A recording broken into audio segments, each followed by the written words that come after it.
Merci Seigneur, gloire à Dieu. Amen. Alléluia. Bonjour à tous. Je suis content de vous voir ce matin. Alors, joyeuse fête des mamans à toutes les mamans qui sont ici, qui nous écoutent en ligne.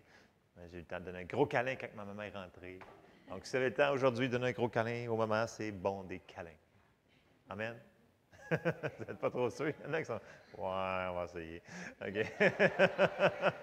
OK. Mais c'est la fête des mères quand même. Mais j'ai un message quand même pour la fête des mères. Donc, on va aller regarder ça.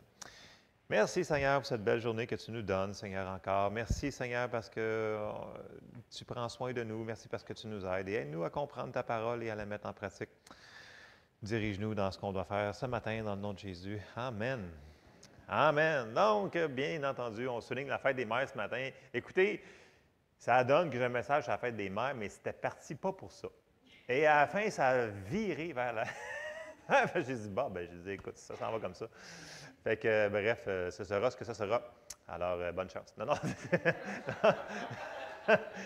Non, il faut plus dire bonne chance à moi dans ce temps-là, parce que des fois, j'ai des commentaires un peu spéciaux pour ces occasions-là. Donc, il faut faire attention. Le Seigneur me garde dans la bouche. Ce matin, quelqu'un dit Amen, priez pour le pasteur. OK, bon. Non, mais écoutez, j'étudiais, puis j'ai trouvé des mots. Je suis comme, wow, c'est super intéressant. Et on va aller voir ça ce matin. L'importance des femmes de foi dans nos vies, les mamans spirituelles, les mamans physiques, et ces mamans-là, ces femmes qui ont été... Parce que vous savez, il y en a qui disent, ouais, mais les mamans, c'est pas un ministère, c'est un ministère à temps plein. En passant. Si vous êtes appelé à être une maman à temps plein, soyez une maman à temps plein. Mais peu importe, dans la Bible, on a beaucoup d'exemples sur les femmes qui font des exploits de foi. Et j'étais juste dans le coin d'Abraham, puis tout le monde pense, mais c'est Abraham. Mais ça dit aussi que c'est par la foi que Sarah, par sa foi, qu'elle reçut aussi. C'était pas juste une personne dans un couple. Ça prend les deux. OK? Fait que si Sarah n'aurait pas cru, il n'y aurait pas eu juste Abraham. OK? Vous me suivez? Mais on va faire des petites parenthèses comme ça ce matin. Bref, on s'en va, on recule au début du livre, dans Genèse 2 et au verset 18. Bon, là, il faut le mettre en contexte, OK? On met tout en contexte ce matin, on ne mélange pas des roches, j'attends que j'ai fini de faire les parenthèses. Puis, ça va bien aller, OK? On commence dans Genèse 2, 18. Et ça dit, l'Éternel Dieu dit, il n'est pas bon que l'homme soit seul.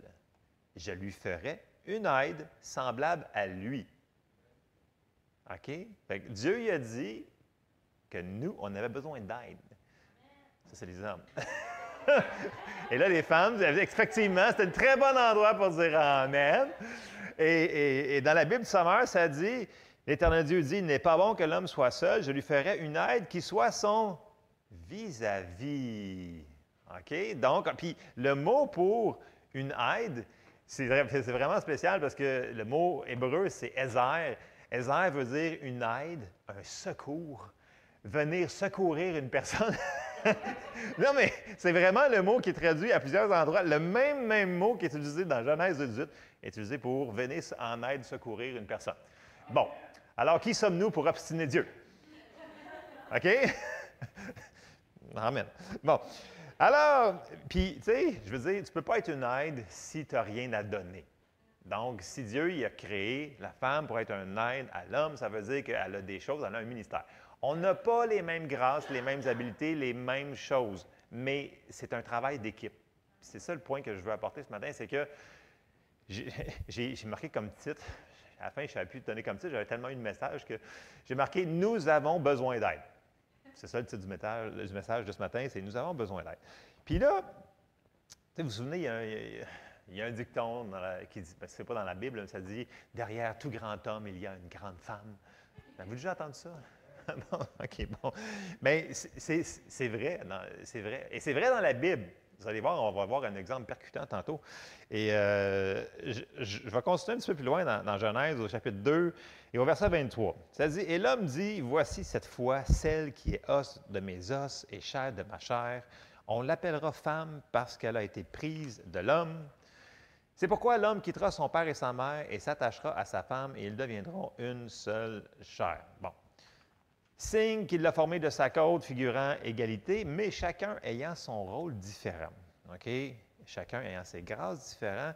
Et si on ne reconnaît pas ce ministère-là dans nos vies, bien, on va se limiter. Parce que si Dieu a donné des grâces sur une personne puis sur un autre, ça prend les deux grâces pour arriver ensemble.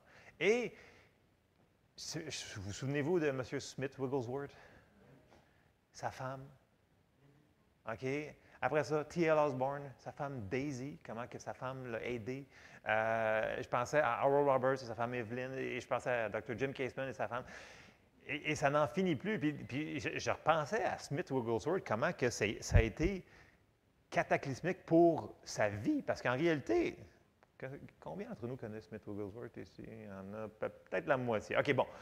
Je vais faire une petite parenthèse sur lui parce que c'est vraiment, on voit au début, bon, Smith Wigglesworth n'était pas sauvé. Quand on dit pas sauvé, vraiment pas sauvé, OK? C'est un plombier, il travaillait très fort, pas beaucoup d'éducation, un langage assez corsé, merci, mais sa femme était sauvée. Et elle allait souvent à l'église. Et ça commençait à lui taper sur les nerfs. Voyez-vous, dans un couple, l'ennemi va essayer de détruire ce que Dieu a décidé de mettre ensemble. Okay? Ça dit, ne séparez pas ce que Dieu a joint ensemble. OK? Et là, lui, il trouvait que sa femme allait trop souvent à l'Église. Vous vous souvenez de ça, ceux qui ont lu sa biographie. Donc, sa femme s'appelait Polly. C'est ça? C'est Polly. Je vais le prononcer comme ça, Polly, en british. Et à un moment donné, il a dit, écoute, il dit, si tu vas tellement à l'Église, qu'à un moment donné, tu vas revenir, puis je vais barrer la porte, puis tu vas coucher dehors. Ben, Dieu, tu feras ce que tu veux. Et un moment donné, il a encore menacé, elle s'en allait à l'Église encore. Il a dit, là, si tu vas encore à l'Église, là, dans ton Église, cette espèce d'Église-là, parce que c'est une Église vraiment pentecôte, là, qui prie en langue et toute la patente, là, bien, la porte peut être barrée. Bien, elle a répondu ça. Elle a dit, tu es peut-être le chef de la maison, mais, ouais, quoi, c'est pas ça? Oui, c'est ça, c'est vraiment ça. Mais, elle dit, le Seigneur est le chef, est mon chef.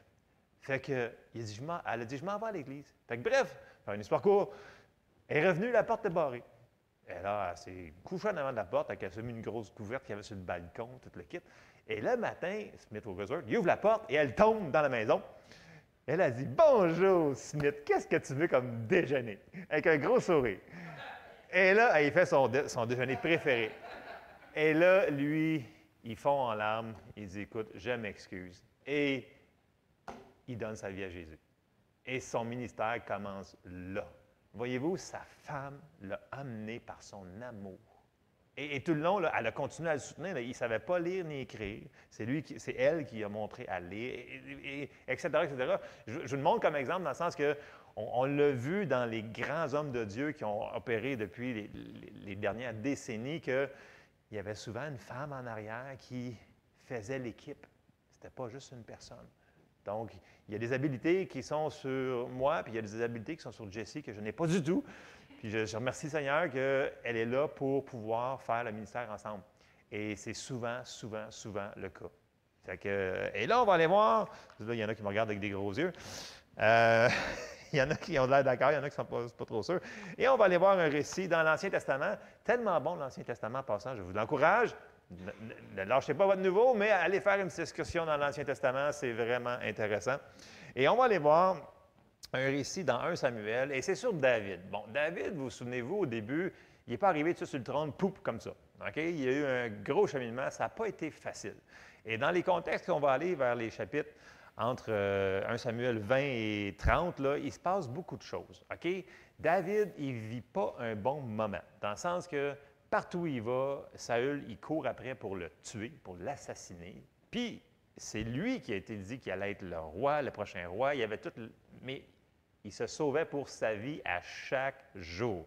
Et là, un petit peu avant le chapitre 25 qu'on va commencer, David, c'est un homme selon le cœur de Dieu. Vous vous souvenez de tout ça? On a souvent parlé de David selon le cœur de Dieu. Et là, quelques jours avant ce qu'on va commencer à lire, David, il apprend que les Philistins ont attaqué une ville dans Israël.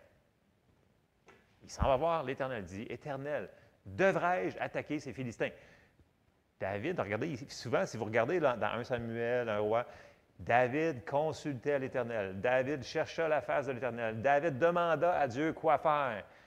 Et quand il le faisait, ça fonctionnait tout le temps. C'est quand il ne le faisait pas que ça ne fonctionnait pas. Et ça c'est un parallèle pour nous autres. C'est en image, mais c'est bon aussi pour nous autres. OK? Et là, il demande, devrais-je attaquer les Philistins? Le Seigneur, l'Éternel lui répond, oui, vas-y, tu vaincras, je les livre entre tes mains. Et là, il dit ça à ses troupes. Et là, la réponse ne fut pas tellement bonne. Il dit, non, mais tu ne comprends pas. On a de la misère à survivre ici avec Saül qui nous court après, puis là, tu nous demandes d'aller attaquer les Philistins. Il dit, c'est exactement ça. Il dit, on n'est pas sûr. Il retourne prier. Il demande encore, Seigneur éternel, devrais-je aller attaquer les Philistins parce que je me fais courir après? Il dit, va, je les livre entre tes mains. Il retourne voir ces gars, il dit, on y va. Il part. Et comme de fait, ils ont la victoire sur les Philistins, une grande victoire sur une ville qui s'appelle Kaïla. Bon, ça c'est dans 1 Samuel 23, 24, dans ces coins-là. Et après ça, Saül apprend qui était à cette place-là. Et là, il dit, bien là, j'ai sauvé la ville, fait que je devrais être en sécurité, mais pour le fun, il dit, je vais aller demander à Dieu. Il consulta encore l'Éternel. L'Éternel lui dit, sauve-toi de là, car les habitants vont te livrer à Saül, parce qu'il va arriver avec toute l'armée. Fait que là, il décide, il part de là, et il se retrouve, où est-ce qu'on va commencer dans notre récit ce matin? 1 Samuel au chapitre 25. Je vous mets en contexte, parce que c'est important de comprendre, il est où dans sa vie, là? Ça va pas bien. À chaque place où est-ce qu'il va, Saül arrive avec l'armée au complet pour l'assassiner. Okay? Lui qui a été loin de Dieu, lui qui a donné une grande victoire contre les Philistins à plusieurs endroits, contre Goliath, contre plein d'autres endroits, mais il y a encore l'autre qui court après. Ce n'est pas une belle période dans sa vie. Et là, on arrive à 1 Samuel 25 pour vous mettre en contexte. Verset 1. Samuel mourut, donc le prophète Samuel, le grand prophète Samuel, mourut. Tout Israël s'étant assemblé le pleura, on l'enterra dans sa demeure à Rama. Ce fut alors que David se leva et descendit au désert de Paran. Donc, il s'est caché là un petit bout de temps, c'était sécuritaire. Il y avait aussi une forêt à côté, là. Il y avait à Mahon un homme fort riche possédant des biens à Carmel. Il avait 3000 brebis et 1000 chèvres et il se trouvait à Carmel pour la tonte de ses brebis. Le nom de cet homme était Nabal. Peut-être que vous vous souvenez de ce récit-là. Et c'est très percutant, vous allez voir. Et sa femme s'appelait Abigail. C'était une femme de bon sens et de belle figure. Mais l'homme était dur et méchant dans ses actions. Il descendait de Caleb. David apprit au désert que Nabal tondait ses brebis. Il envoya vers lui 10 jeunes gens auxquels il dit, « Montez à Carmel et allez auprès de Nabal, vous le saluerez en mon nom, et vous lui parlerez ainsi. Pour la vie, sois en paix, et que la paix soit avec ta maison et tout ce qui t'appartient. Et maintenant, j'ai appris que tu as des tondeurs, que tu as les tondeurs. Or, tes bergers ont été avec nous. Nous ne leur avons fait aucun outrage, et rien ne leur a été enlevé pendant tout le temps qu'ils ont été à Carmel. Demande-le à tes serviteurs, et ils te le diront. Que ces jeunes gens trouvent donc grâce à tes yeux, puisque nous venons dans un jour de joie. Donne donc, je te prie, à tes serviteurs et à ton fils David ce qui se trouvera sous ta main. » Lorsque les gens de David furent arrivés, ils répétèrent à Nabal toutes ces paroles au nom de David, puis ils se turent. Et regardez bien la réponse que Nabal y dit. Nabal répondit aux serviteurs de David. « Qui est David? Et qui est le fils d'Isaïe? Il y a aujourd'hui beaucoup de serviteurs qui s'échappent d'auprès de leur maître. Et je prendrai mon pain, mon eau et mon bétail que j'ai tué pour mes tondeurs, et je les donnerai à des gens qui sont je ne sais d'où. » On va faire une petite pause ici. Que je ne sais d'où. OK. Dans Israël, tout le monde sait, même Saül, il vient de le dire quelques chapitres auparavant, que David va être celui qui va régner sur le trône, puis que ça va être un meilleur roi que lui, que Samuel l'avait oint. Tout le monde sait l'histoire de David et Goliath. Dans Israël, c'était connu à travers tout le pays. Et là, lui, dans son arrogance, dans son orgueil, il dit, « C'est qui ce gars-là pour que j'y donne quelque chose? » Et puis, il vient de le dire, là, il était à côté, puis il n'a rien pris d'eux autres. Il vient lui demander de l'aide. Souvenez-vous, il est en fuite, là. Il n'y a pas un bon mois, le gars-là. OK? Et là, ce Nabal-là, qui veut dire vraiment fou, c'est la définition du nom, il répond ça. Et ce n'était pas un bon moment de répondre ça. Et là, on arrive au chapitre 12, au verset 12, on est encore au chapitre 25. Les gens de David rebroussèrent chemin, ils s'en retournèrent et redirent à leur arrivée toutes ces paroles à David. Verset 13. Alors David dit à ses gens, que chacun de vous saigne son épée. Et ils saignirent chacun leur épée. David aussi saignit son épée et environ 400 hommes montèrent à sa suite et il en resta 200 près des bagages. Là, ici, là, David, il est vraiment pas content. OK? Ce n'est pas la réponse qu'il s'attendait. Il n'y a pas un bon mois, je vous le dis. Là. Et là, il se fait répondre d'une manière comme ça. Puis là, on parle que, tu sais, normalement, tu veux aller assassiner quelqu'un, tu peux prendre 10 hommes peut-être, là. Non, non. Là, il part avec 400, là. Il en laisse juste assez pour ceux-là qui gardent des bagages. Parce que souvenez-vous, ils se promènent tout le temps, là. Ça veut dire qu'ils s'en vont anéantir, là. Il y a un massacre qui s'en vient, là. Un massacre total, il dit. Puis là, on va suivre. Et souvenez-vous, là, mettez-vous en contexte de David. Et là, verset 14. Un des serviteurs de Nabal vint dire à Abigail, femme de Nabal, « Voici David a envoyé du désert des messagers pour saluer notre maître qui les a rudoyés. Et pourtant, ces gens ont été très bons pour nous. Ils ne nous ont fait aucun outrage et rien ne nous a été enlevé tout le temps que nous avons été avec eux lorsque nous étions dans les champs. Ils nous ont nuit et jour servi de muraille tout le temps que nous avons été avec eux, faisant paître les troupeaux.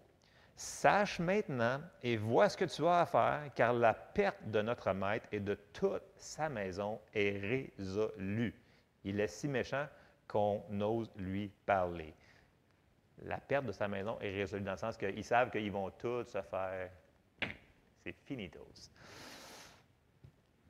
Qui c'est qui ont été voir en premier? Abigail. Spécial, hein? Ils ont tout de suite été voir Abigail. Et là, on voit qu'est-ce qu'elle va faire. Verset 18. Abigail prit aussitôt 200 pains, 2 outres de vin, 5 pièces de bétail apprêtées, 5 mesures de grains rôtis, 100 masses de raisins secs et 200 de figues sèches. Et elle les mit sur des ânes, et elle dit à ses serviteurs, « Passez devant moi, je vais vous suivre. » Elle ne dit rien à Nabal, son mari.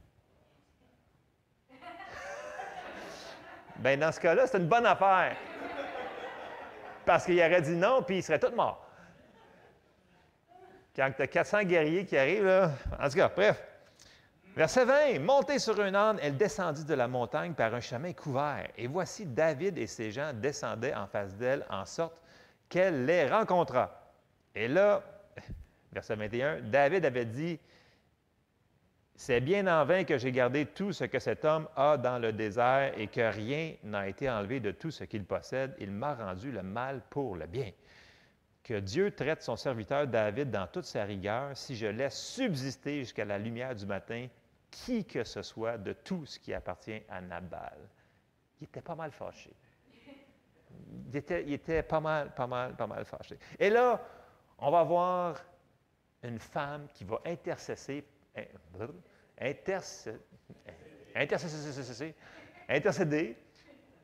pour son mari, pour sa maison, même s'il ne le mérite pas.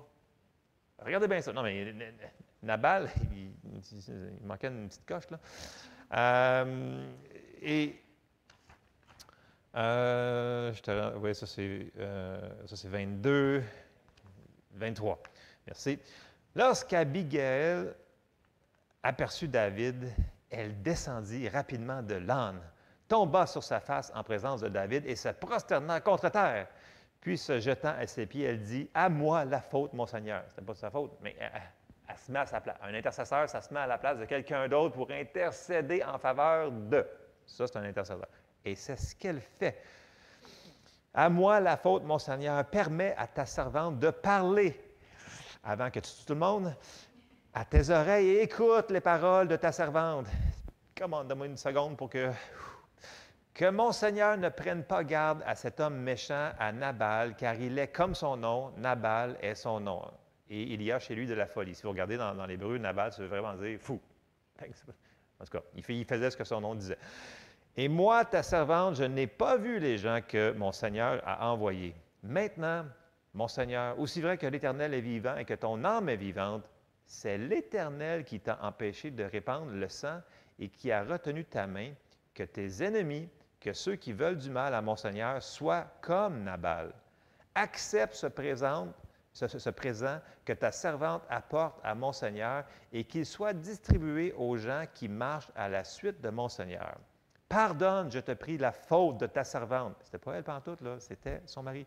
Car l'Éternel fera à mon Seigneur une maison stable. Pardonne, car mon Seigneur soutient les guerres de l'Éternel et la méchanceté ne se trouvera jamais en toi. S'il s'élève quelqu'un qui te poursuive et qui en veuille à ta vie, l'âme de mon Seigneur sera liée dans le faisceau des vivants auprès de l'Éternel, ton Dieu, et il lancera du creux de la fronde l'âme de tes ennemis. Lorsque l'Éternel aura fait à mon Seigneur tout le bien qu'il t'a annoncé et qu'il t'aura établi chef sur Israël, elle sait, elle aussi, elle a entendu la même affaire que toutes les autres. Nabal aussi l'avait entendu, tout Israël le savait. Il faut se mettre en contexte. Là. Verset 31. Mon Seigneur n'aura ni remords, ni souffrance de cœur pour avoir répandu le sang inutilement et pour s'être vengé lui-même.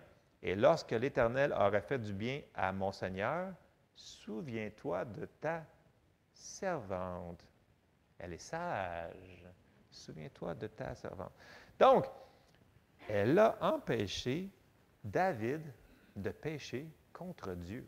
Ça me dit, hein, mais non. Ouais. Est-ce que vous voyez à quelque part dans le chapitre 25, David consulta l'Éternel pour savoir s'il devait exterminer Nabal? Non. Il a tout de suite sorti l'épée cette fois-là.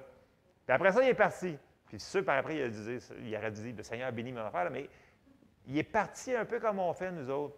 Tu sais, des fois, là, il arrive une situation où quelqu'un nous a fait de la peine. Ouais, OK, tu veux mon opinion? Moi, te la donner, mon opinion. Puis quand tu as les moyens, mais tu fais des affaires là même. Tu amènes 400 personnes, puis tu lapides. Non, mais je veux dire, comprenez-vous? C'est ce qui s'est passé. Il n'y a pas... Puis là, c'est parce que si vous lisez 1 Samuel depuis le début, là, à chaque fois on voit David, il se tâle, il arrête, il demande « Seigneur, devrais-je faire ci, devrais-je faire ça? » Puis là, le Seigneur, il répond. À chaque fois. Et là, on arrive, il n'y a pas rien de ça. C'est juste, il pète un plomb et il s'en va massacrer quelqu'un. Et là, on se continue, verset 32.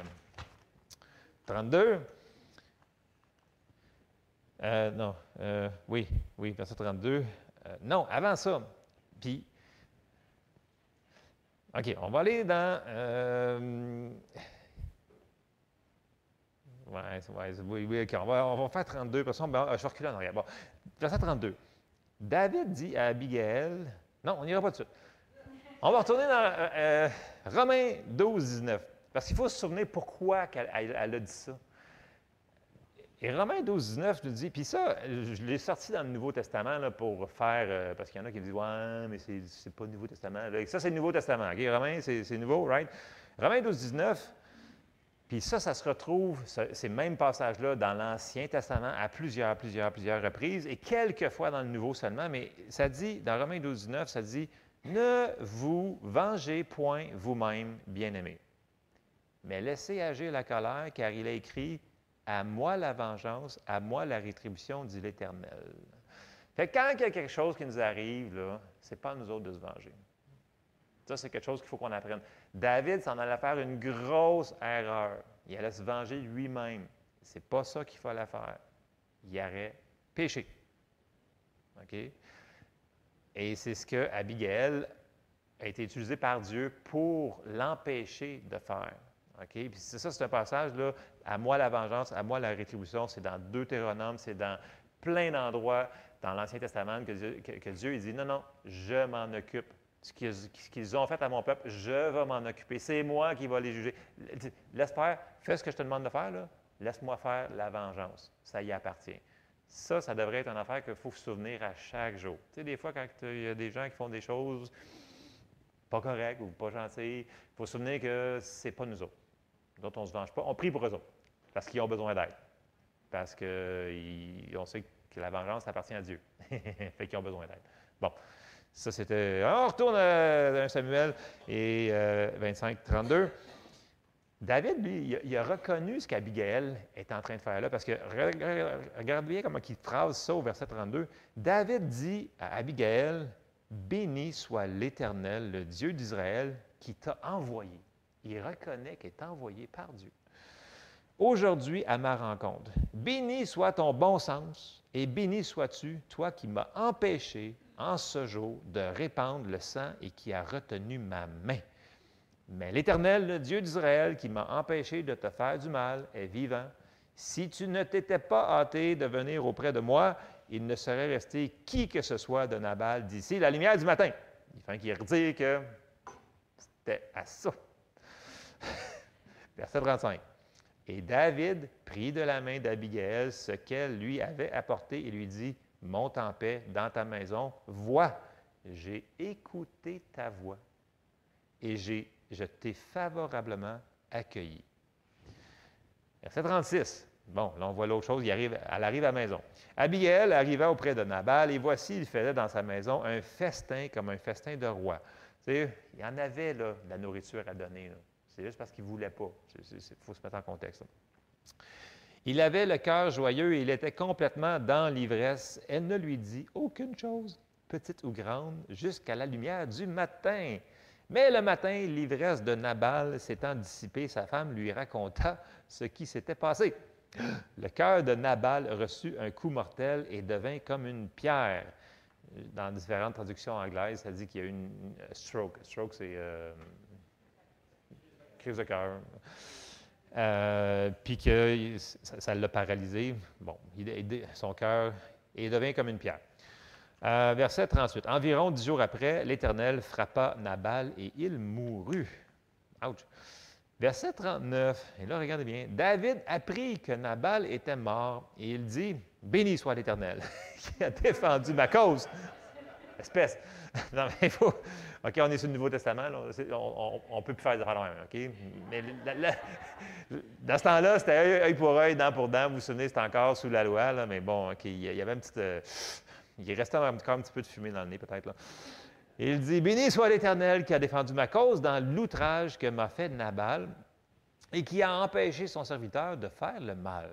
L'Éternel a fait retomber la méchanceté de Nabal sur sa tête. » Et là, regardez bien, David envoya proposer, dans différentes traductions, il envoya demander à Abigail de devenir sa femme. Souvenez-vous, il avait dit, « Souviens-toi de moi. » En plus, elle était belle, mais elle était intelligente et sage. OK? C'est ça. Donc, David, il a reconnu la valeur de la femme qui est venue, qui a été utilisée par Dieu. Il a reconnu ça. Et verset 40, les serviteurs de David arrivèrent chez Abigail à Carmel et lui parlèrent ainsi. David nous a envoyés vers toi afin de te. Dans la Louis II, ça dit de te prendre pour sa femme, mais les mots utilisés, c'est de te demander ou de te proposer si tu veux être sa femme. Dans le littéral, c'est ça qui est écrit. Alors, elle se leva, se prosternant le visage contre terre et dit, « Voici ta servante sera une... » Dans différentes traductions, là, ça dit, elle se leva et heureuse. Et elle prit la décision de partir avec les serviteurs. Ça dit ici, « Ta servante sera une esclave pour laver les pieds des serviteurs de mon Seigneur. » Et aussitôt, Abigail partit, montée sur un âne et accompagnée de 5 jeunes filles, c'était ses servantes. Elle suivit les messagers de David et elle devint sa femme. Et on voit, dans ce récit-là, rapidement, là, pour pas trop, une femme a sauvé sa maison au complet d'être anéantie par sa sagesse, ce que son mari Nabal n'avait zéro. Et elle a aussi aidé le plus grand roi d'Israël de commettre un péché par sa sagesse. Elle a été utilisée par Dieu, elle s'est laissée utiliser. Elle aurait pu dire non, là, mais elle a été utilisée. Puis, pourquoi Abigail? Pourquoi elle? Bien, parce qu'elle a fait exactement ce qui est écrit dans les Proverbes. Et on s'en va vers les Proverbes. Proverbe 14, 1. Vous vous souvenez de ça par cœur, c'est sûr.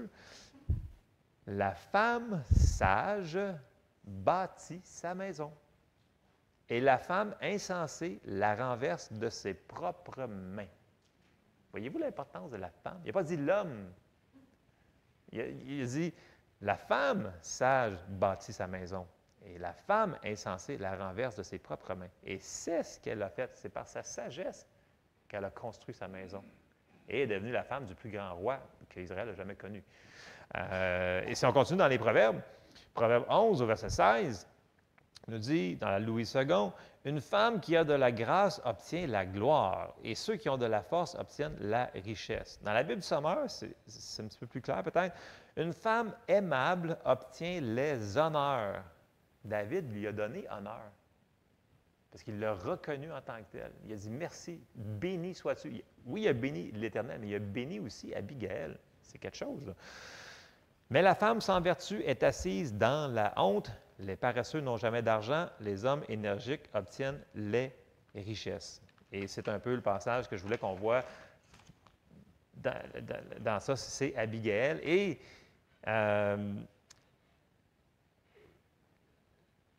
oui, c'est sûr que les gens vont dire « Ouais, mais ce que je veux voir, ce que je veux vous faire, c'est qu'on ne peut pas enlever la grâce qu'il y a sur... » Tu sais, l'ennemi veut vraiment détruire ce travail d'équipe-là.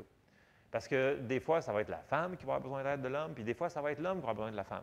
Ça marche des deux côtés, là. On ne peut pas mettre ça juste d'un côté, là. Il faut mettre ça parce que, souvenez-vous, là, il y en a qui vont me citer souvent Éphésiens 5, parce que ça dit à ma affaire, l'homme quittera son homme et... L'homme quittera son père et sa mère et s'attachera. Mais, je l'ai dit, c'est toujours touché la fête des mères, c'est toujours comme ça.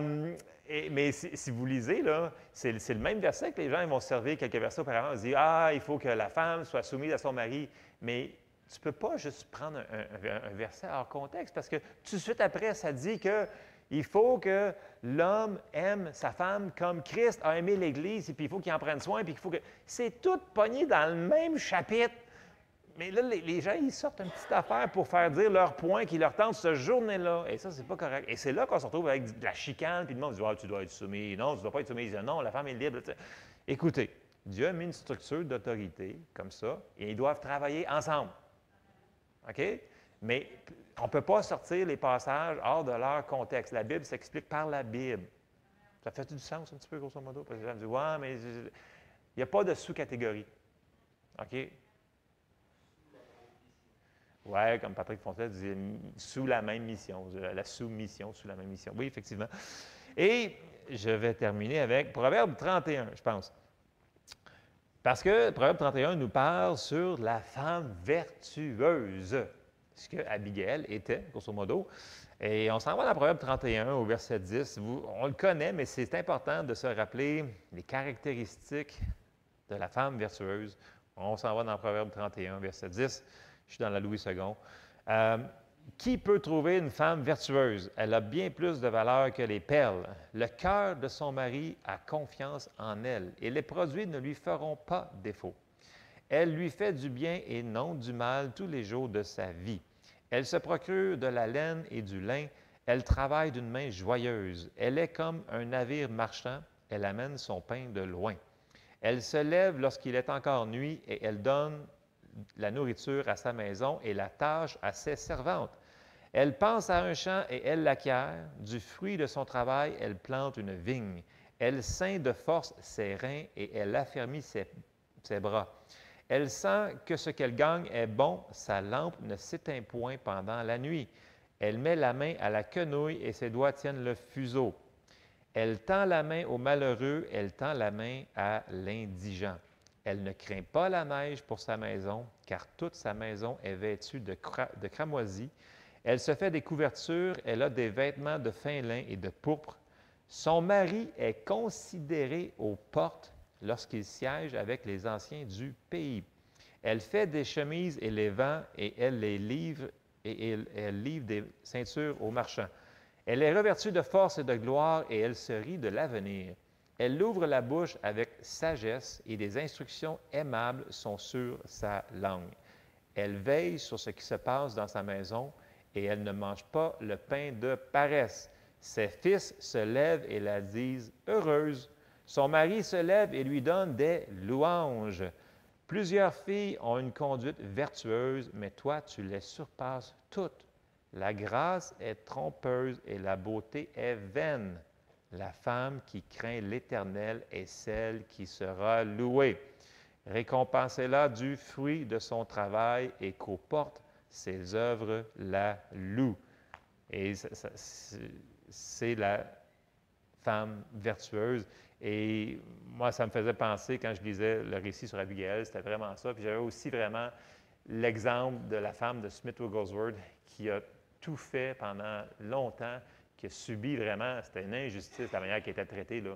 Mais elle l'a eu à l'usure parce qu'elle savait sa place en Christ, qui elle était, ce qu'elle devait faire, qu'elle devait marcher dans l'amour, même si son mari avait tort.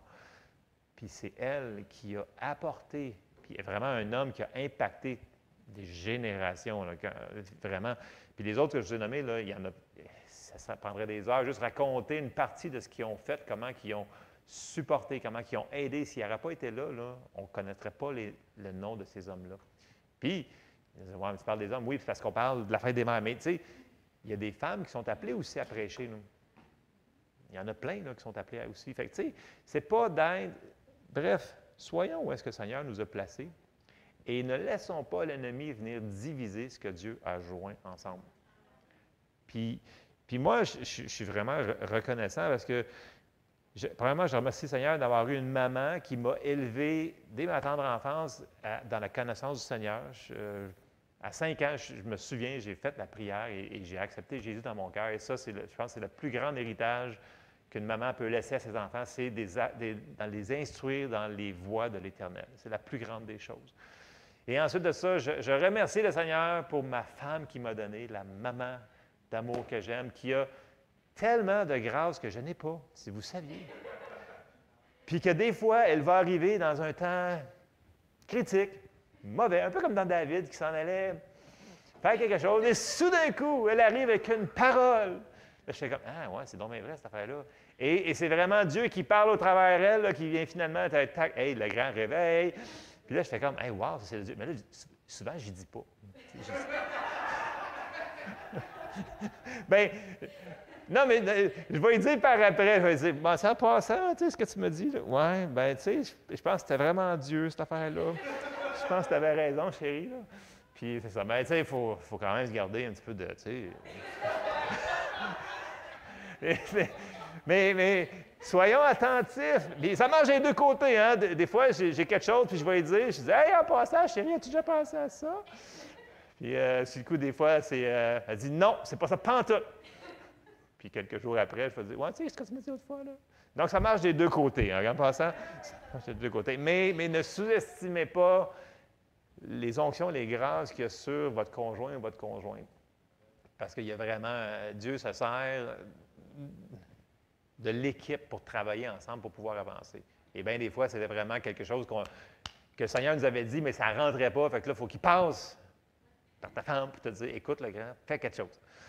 Parce que sinon, tu t'en vas dans la mauvaise direction. Et ça, moi, je suis très reconnaissant, puis il faut reconnaître, il faut apprendre à reconnaître ce que Dieu a mis dans notre vie. Il faut être reconnaissant pour les hommes et les femmes de Dieu qui travaillent ensemble, puis que dans le bon et dans le moins bon jour, qu'ils vont quand même continuer à travailler ensemble, puis ils vont se respecter. Et ça ne devrait pas être juste, oui, c'est la fête des mères, c'est correct qu'on fête ça, la fête des mères, mais ça ne devrait pas juste être une journée dans l'année pour se dire, hey chérie, merci, j'apprécie ton aide, puis merci parce que tu as prié pour moi, puis tu m'as aidé, tu m'as encouragé, et ça, il faut le faire à l'année. Amen? Il faut vraiment le faire. Il faut être reconnaissant. Oui, ce qu'on n'est pas reconnaissant, on est en risque de le perdre. Vous savez, c'est une loi spirituelle, ça. Fait qu'il faut pratiquer ça, à être reconnaissant. Je ne dis pas qu'on est parfait, là, puis que je ne dis pas que Pasteur Jesse est parfait, là. C'est pas ce que je dis. Mais que j'en ai besoin parce que Dieu, il avait dit que j'avais besoin d'aide, puis j'ai besoin d'aide. Amen? Amen. Bon, c'était le message que j'avais pour vous ce matin. Je termine là-dessus. Fait que là, je sais. On va terminer en prière, puis après ça. Aïe, aïe, aïe, aïe, aïe. Il y aurait tellement de choses à dire, vous savez. J'avais ça, des pen notes sur mon bureau. J'ai dit, il va falloir que je fasse de quoi, parce que sinon, J'ai vraiment prié, Seigneur, aide-moi. Bon.